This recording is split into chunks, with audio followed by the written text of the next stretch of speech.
Hello everyone, today I would like to share with you the Denon DCD-610 CD player. This was built in 1989 and it comes all the way from Japan. So now if you can see in the front, I really like the color of it. It's black, the whole thing is black.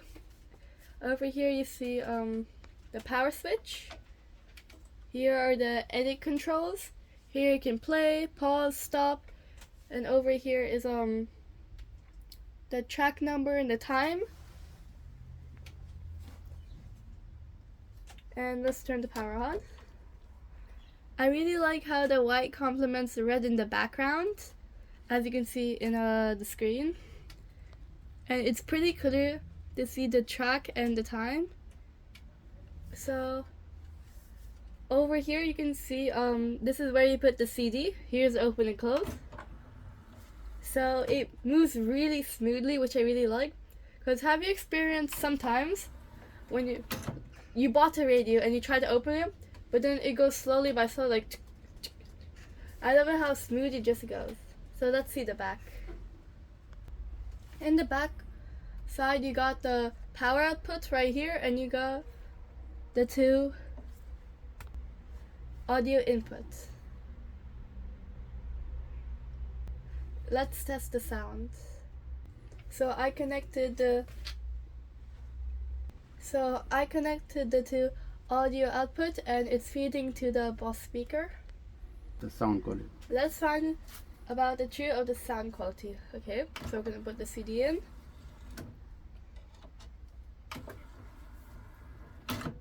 And press play.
I think the sound was pretty good, and leave your opinion in the comments below what you think about the sound quality. Bye.